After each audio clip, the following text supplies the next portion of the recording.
Bonjour et bienvenue dans Bonjour chez vous. Aujourd'hui, on parle d'un sujet très important et peut-être même un peu délicat pour certains d'entre vous. Comment se reconstruire après une trahison? Peut-être que vous en avez vécu une dernièrement, peut-être que ça fait 10 ans et c'est encore à vif. On va vous donner des clés aujourd'hui pour pouvoir vous reconstruire. Et je ne suis pas seule, je suis avec Nadine et notre invité de la semaine, le pasteur Donato Anzalone. Hello, bonjour. Tellement les noms italiens, ça sonne bien. Merci beaucoup, je suis tellement content d'être avec vous. Et on va vraiment se régaler. Oui, je suis. Comme tu dis, c'est un sujet assez délicat. Oui. Mais on peut se régaler dans un sujet délicat. Bien sûr, surtout quand on est concerné et que il y a ce moment des fois où le Saint-Esprit vient toucher notre cœur. Ouais. Je lisais dernièrement un témoignage justement d'une sœur, je ne sais plus dans quelle émission c'était, je crois que c'était dans Bonjour chez vous, et qui a vraiment vécu quelque chose de fort pendant une émission. Et c'était des années de douleurs, de blessures. Et puis dans l'émission, cette personne a vraiment vécu sa guérison. Et je déclare que ce sera votre partage aujourd'hui. C'est possible, le Seigneur peut, oui, en une phrase, en un mot, venir toucher votre cœur et vous apporter cette guérison dont vous avez besoin. Donc ayez le cœur ouvert. Et aujourd'hui, c'est ça, on parle de trahison. On va parler aussi dans la rubrique Couple et relations. Donato, tu nous diras justement comment se reconstruire au niveau des relations. Quand on a vécu des trahisons, la confiance a été brisée, comment refaire confiance dans les relations. Tu nous en parleras tout à l'heure. Et puis pour l'instant, donc, on va commencer cette émission avec toi, Nadine, dans la pensée du jour.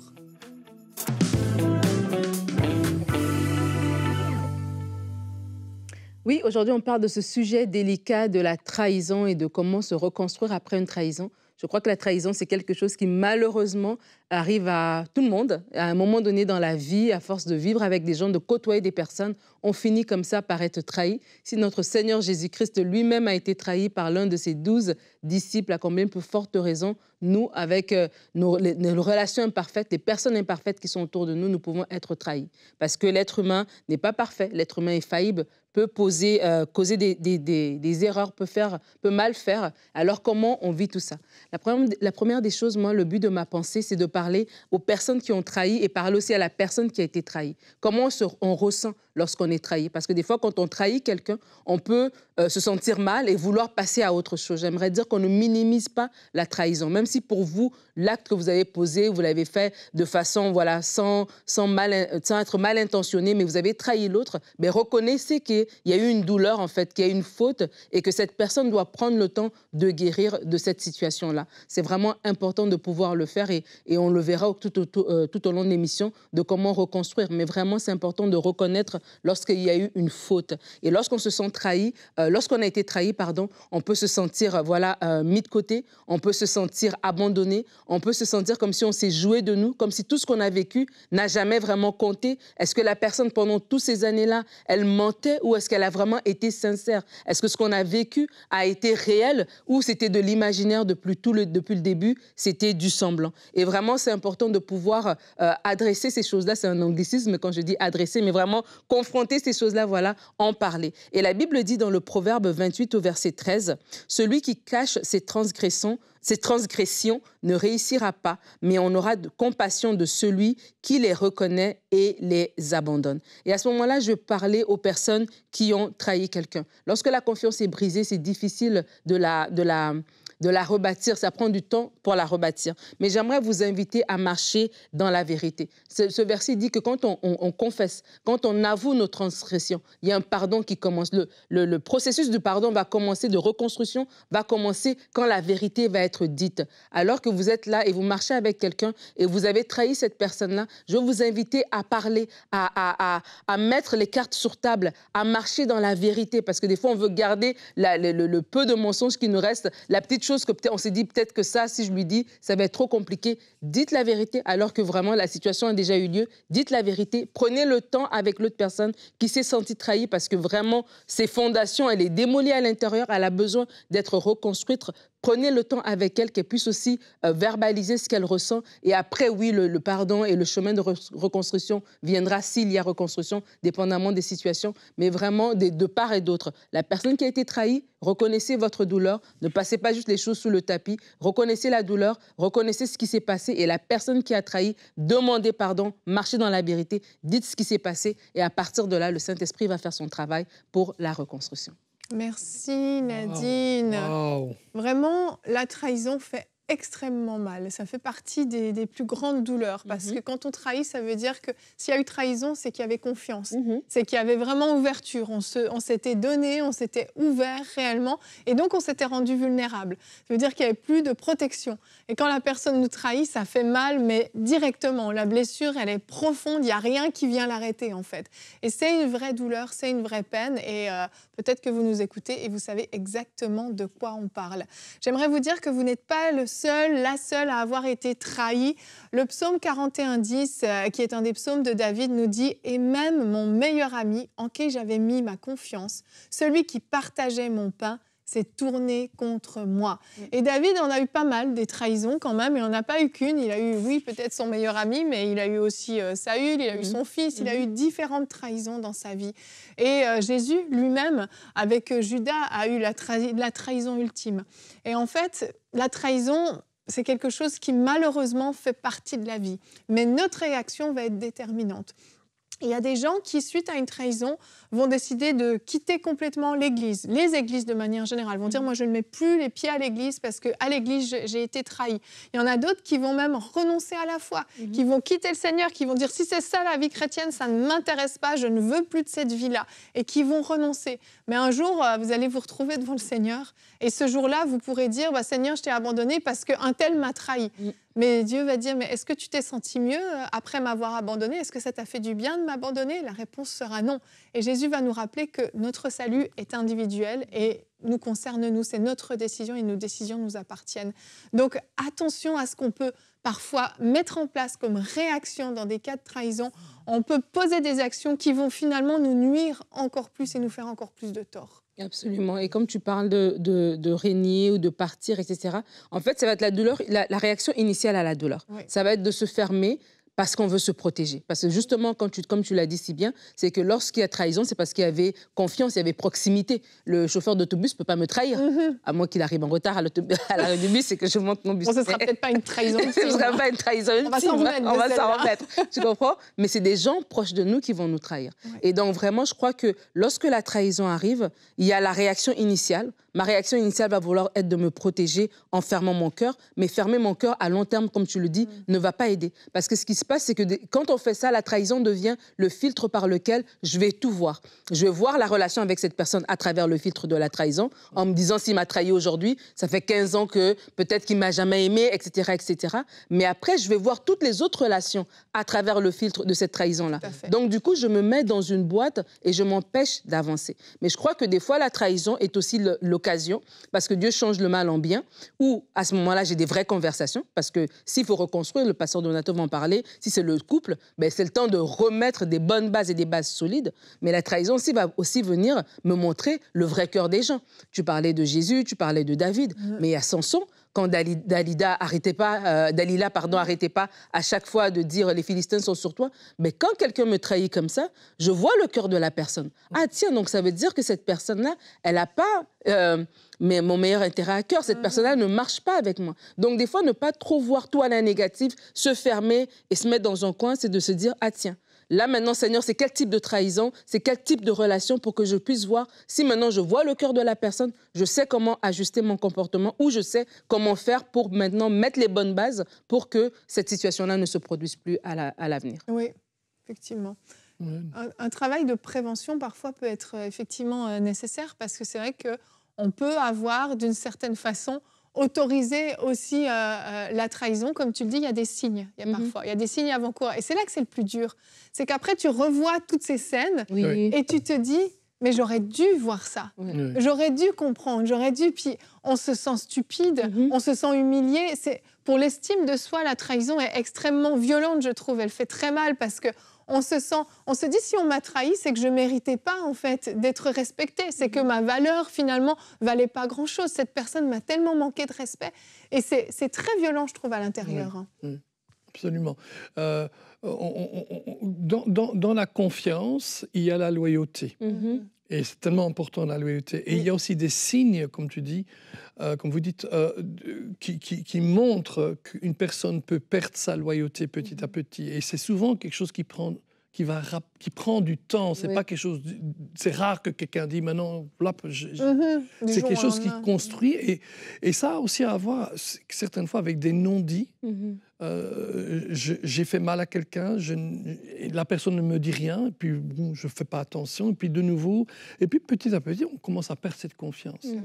Et on verra tout à l'heure justement comment essayer de reconstruire une confiance. On dit toujours, il faut des années pour la construire, un instant pour la casser, et après peut-être plus d'années encore pour la reconstruire. Effectivement. Et puis je pense que quand on parle de trahison, des fois, on pense à certains profils, c'est ça, on va parler du couple ou des meilleurs amis ou autres.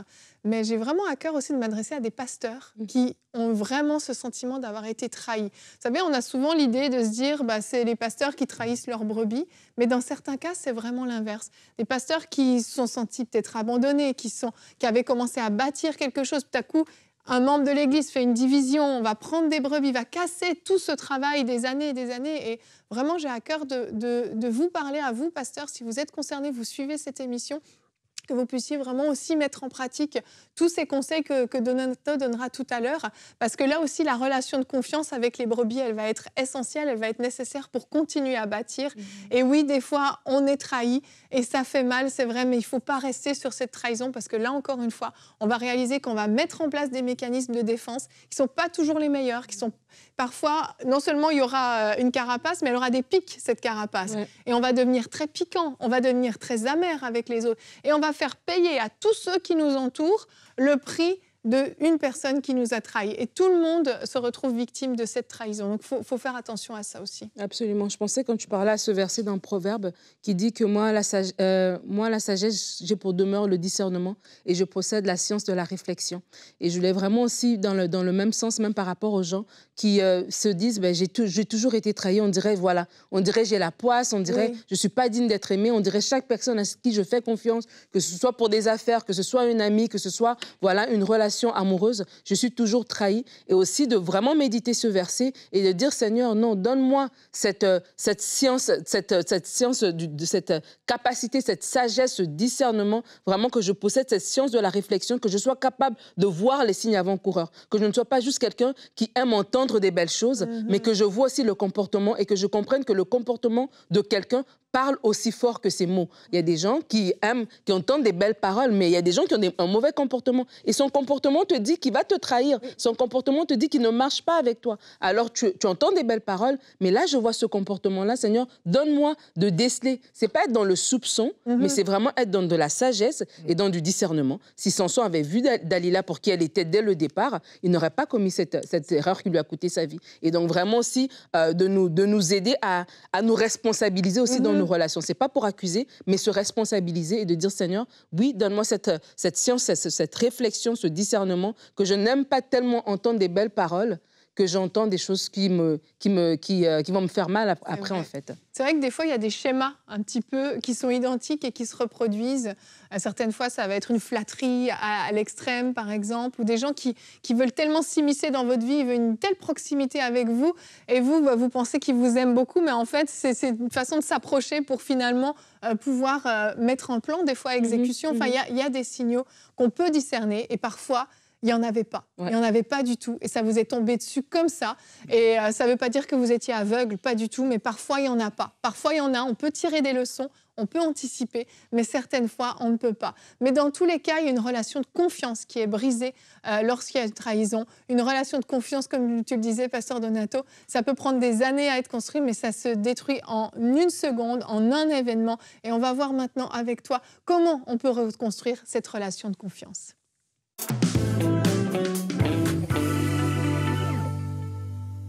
Well, c'était super ce qu'on a déjà dit jusqu'à présent.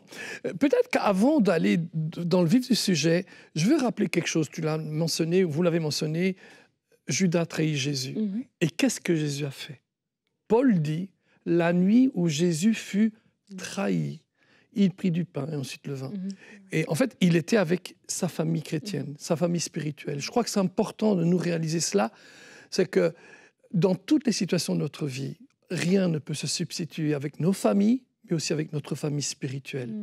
Et là, dans le cas de Jésus, le traître était dedans.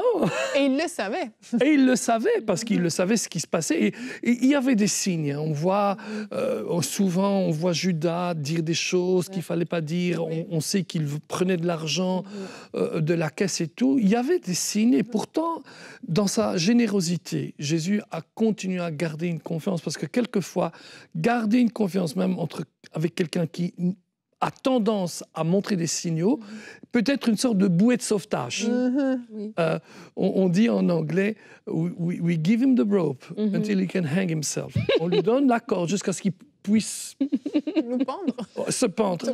Mais non, c'est soit il s'en sort, soit il s'en sort pas. En fait, au lieu de l'utiliser comme bouée de sauvetage, il l'utilise pour s'enfoncer. Et quelque part, il y a cette idée-là. Mais il est fait que la confiance est un investissement. C'est quelque chose qui prend du temps pour la construire et qui prend du temps au cas où elle a été trahie pour la reconstruire. Et il est un fait que, comme tu le disais très bien, Nadine, dans ta pensée du jour, ce qui nous fait le plus mal, c'est pas quand quelqu'un qu'on connaît pas qui nous a marché sur le pied ou qui nous a dit, il nous a vu faire du 65 à l'autre faire du 50 dans la route et qui téléphone à la police. C'est pas ça qui fait mal. C'est les gens qui sont à côté de nous, les gens qu'on aime. Et quelquefois, selon la mesure de la blessure, eh bien, on risque de perdre complètement confiance. Et on se pose la question, mais qu'est-ce que je vais faire pour reconstruire si c'est reconstruisable? Alors, il est un fait que quand c'est dans le couple, il faut reconstruire la confiance. Amen. En italien, quand un homme trompe sa femme, on dit « il a trahi sa femme » et vice-versa. Et il est un fait que si c'est le cas qui se passe dans une famille, dans un couple, il faut reconstruire cette confiance. Il faut pardonner, même si ça fait mal. Mais il faut reconstruire la confiance. Amen. Et il faut que la personne qui a trahi puisse accepter le pardon qu'on lui a donné, on lui administre. Et ce n'est pas évident non plus. Moi, j'ai vu des couples détruits parce que l'un d'entre eux s'est réalisé de l'énormité de la trahison. Ce n'est pas uniquement tromper, c'est bien, je suis me tromper. Non, c'est une trahison. Je t'ai fait confiance. Le jour de mariage, je t'ai promis cette confiance. Je t'ai promis fidélité. Et puis tout d'un coup, j'ai trahi cette fidélité. Et certains, c'est pas grave, mais pour d'autres, c'est le bout du monde. Et ils ont besoin d'accepter que l'autre les pardonne et d'accepter de se faire pardonner. Et le pardon. David, on parlait de David plus tôt, dans le psaume 41, dit « Même celui avec qui j'étais en paix, en qui j'avais confiance et qui mangeait mon pain, lève le talon contre moi. » Et c'est terrible. C'est terrible de se retrouver avec des gens avec qui on travaille depuis des années. Tu parlais du pasteur. Certains pensent que c'est le pasteur qui les trahit, ça peut arriver. Ça peut arriver, oui. Tout comme ça arrive beaucoup de fois aussi que le pasteur se sent trahi. On a formé des gens et puis tout d'un coup, ils vont vers quelqu'un qui offre mieux. Quelquefois aussi parce qu'on a peut-être, nous, fait une erreur. On s'attendait que même quand on fait une erreur, on nous pardonne. Et on se demande, mais est-ce que tu me donnes encore une chance? On n'est pas parfait. Hello, je ne suis pas parfait. Il n'y a personne de parfait dans le monde, à part une personne, ma femme. Les autres sont pas. Nous saluons Annelise. On te salue, Annelise. Le pire, c'est que je dois faire attention parce qu'elle croit vraiment qu'elle est parfaite. Amen. Et donc, David avait compris cette douleur d'être déçu, d'être trahi, mais il a choisi de ne pas marcher là-dedans, de ne pas marcher dans l'amertume dont tu disais. Même Salomon, il dit dans Proverbe 3, 5 à 6, « Confie-toi en l'Éternel ». Je crois que c'est ce que Jésus a fait quand il a pris le pain et la Sainte Seine, le pain et le vin. Il savait, comme tu l'as très bien dit, c'est ça. Je vais te trahir. Mais ma confiance n'est pas dans ce qui va m'arriver, ou dans ce que je ne sais pas, parce que quand on sait qu'on va être trahi, même quand on a vu des signes précurseurs, on ne doit jamais penser que j'ai la solution. Non. La solution est toujours en Dieu. Amen. Amen. Même si la trahison va jusqu'au bout. Si quelqu'un dans mes amitiés ou parmi mes collaborateurs, moi je parlais il y a quelque temps avec un chef d'entreprise qui avait son propre associé. Oui, ça arrive, ça. Et le gars a fait signer des contrats sans lui en parler. Il a pris de l'argent sans lui en parler. Et ça a tout détruit, tu vois. Alors la bonne chose dans cette histoire-là, c'est que cela, Dieu l'a changé le mal en bien. Et lui a permis de faire comme Jésus, d'aller vers Dieu et demander de l'aide. Et il s'est converti, gloire à Dieu. Wow.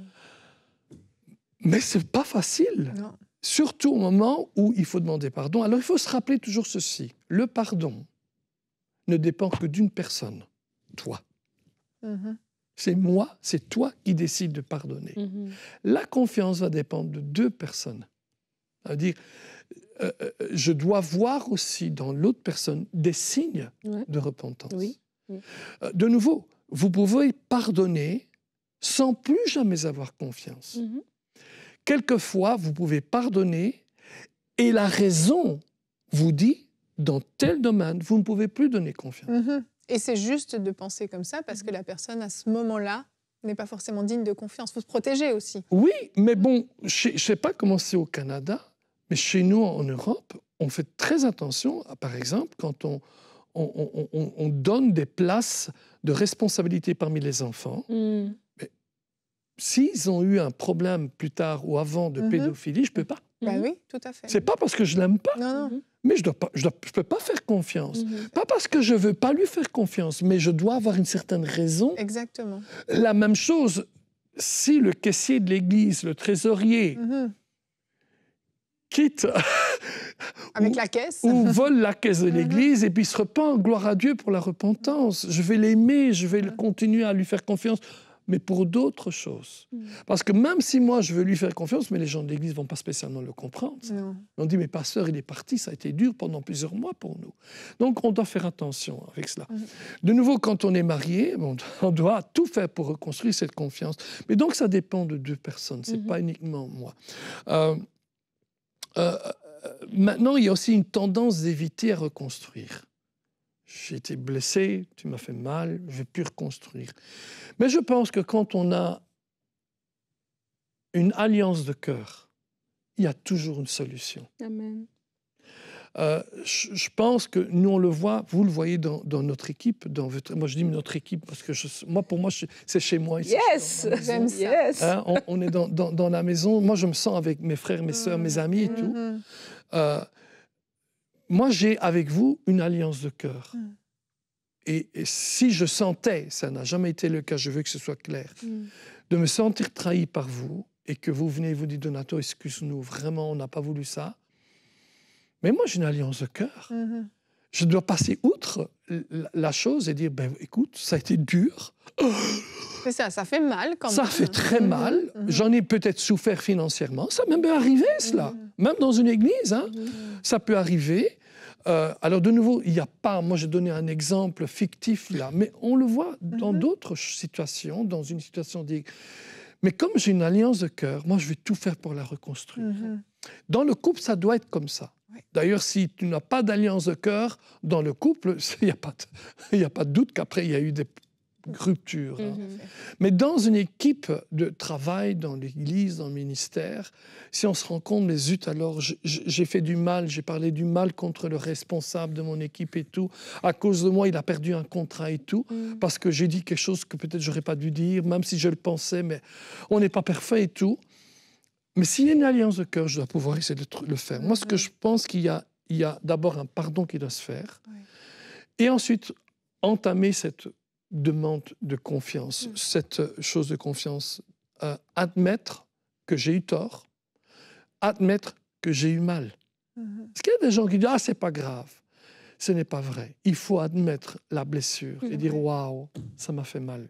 Je veux que tu le saches. Je t'aime bien, je t'apprécie bien, mais tu dois savoir ce que tu as fait a fait du mal à moi, ça fait du mal à l'Église, ça fait du mal à l'entreprise, ça fait du mal à ma famille. On n'est pas dans du déni, en fait, de dire tout de suite, c'est pas grave, on passe tout de suite à autre chose, parce que ça va nous rattraper, en fait. Voilà. Le déni, ce n'est pas un commencement de reconstruction, jamais. Mais ensuite, on pratique le pardon. Et un acte qu'on doit mettre en pratique. Et aussi faire confiance en Dieu. C'est ce qu'on a lu dans Proverbes, fais confiance à l'Éternel. Et on doit faire confiance en Dieu. S'il y a une alliance de cœur, il y aura toujours une solution. Et Dieu travaillera dans le cœur de l'autre personne et dans mon cœur.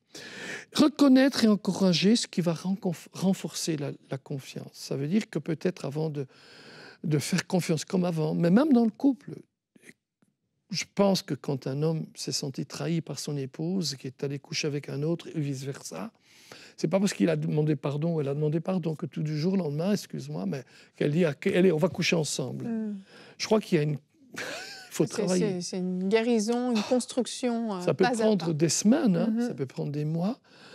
Et je le dis parce que c'est important. Peut-être l'homme va peut-être moins comprendre cela qu'une épouse. Mais l'épouse, quand elle a vu son mari coucher avec une autre femme, c'est dur. Et peut-être qu'une chose à faire, c'est se dire, écoute, chouchou, ce qu'on va faire, on va commencer à sortir ensemble. Comme quand on était jeunes fiancés, on couchait déjà pas ensemble de toute façon, mais on a repris, on a commencé à se connaître, à s'apprécier. Et on va prendre ce temps pour se demander pardon, pour se dire, écoute, il n'y a pas que le lit dans le couple. Il y a l'appréciation de l'autre personne. Et donc, on apprend à refaire confiance, à se dire « Hello, tu te rappelles quand on était jeunes amoureux, on appréciait le sourire de l'un de l'autre. Je te portais au resto, je te porte de nouveau au resto. Ou elle te porte au resto si c'est elle qui... » Et ce n'est pas uniquement, excusez-moi, une trahison du lit, ça peut être une trahison du cœur. Il y a des gens qui ont eu un coup de foudre.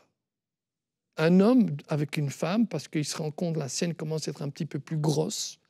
Écoutez, si votre femme a eu 5 enfants, ou 4 enfants, ou 3 enfants, tôt ou tard, elle va avoir plus de boules, et gonflement, et c'est normal. Ou peut-être elle, parce qu'elle a rencontré quelqu'un qui était plus gentil avec elle, qui avait plus de signes d'appréciation. Ça peut arriver. Et alors, on a une sorte de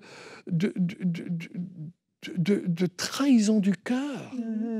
Et il faut être honnête avec ça, en parler et dire, écoute, et si on reconstruisait ensemble?